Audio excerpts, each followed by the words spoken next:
Assalamualaikum warahmatullahi wabarakatuh. Halo Bapak Ibu Tutor dan teman-teman mahasiswa yang berbahagia.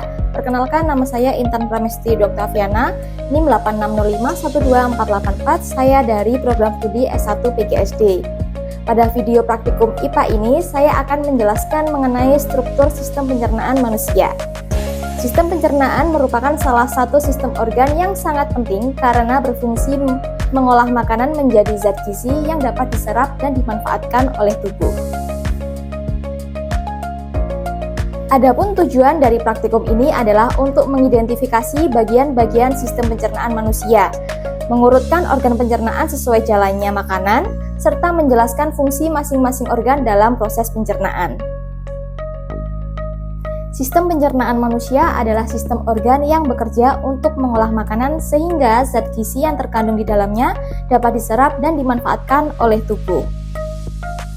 Proses pencernaan melibatkan beberapa organ yang saling berhubungan dan bekerja secara terkoordinasi untuk mendukung kebutuhan tubuh. Makanan yang kita konsumsi akan melewati beberapa organ pencernaan secara berurutan.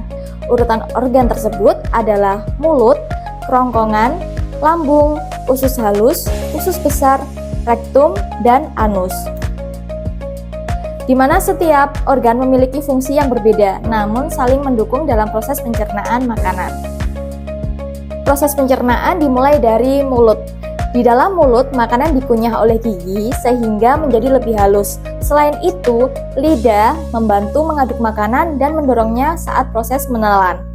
Makanan juga bercampur dengan air liur yang mengandung enzim amilase untuk membantu memecah karbohidrat. Oleh karena itu, di dalam mulut terjadi pencernaan mekanik dan pencernaan kimiawi. Setelah ditelan, kemudian makanan masuk ke kerongkongan atau esofagus. Kerongkongan berfungsi sebagai saluran yang menghubungkan mulut dengan lambung. Makanan dapat bergerak menuju lambung karena adanya gerak peristaltik, yaitu gerak otot yang berkontraksi dan berelaksasi secara bergantian.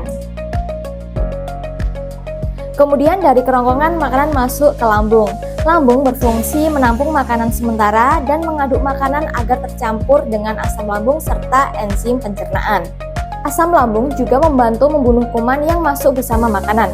Proses ini mengubah makanan menjadi bentuk yang lebih halus sehingga mudah dicerna pada tahap berikutnya.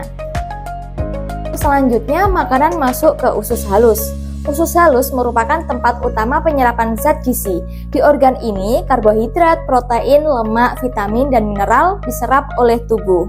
Proses penyerapan zat gizi dibantu oleh vili atau jonjot usus, yaitu lipatan-lipatan kecil pada dinding usus halus yang memperluas permukaan penyerapan sehingga nutrisi dapat diserap secara maksimal oleh tubuh.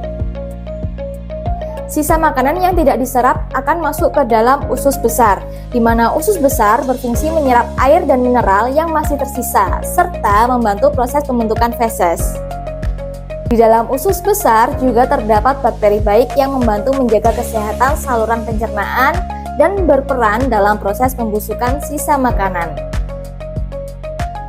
Setelah terbentuk, feses akan disimpan sementara di dalam rektum. Ketika rektum penuh, tubuh akan memberikan sinyal untuk proses pengeluaran. Feses kemudian dikeluarkan melalui anus sebagai bagian akhir dari proses pencernaan.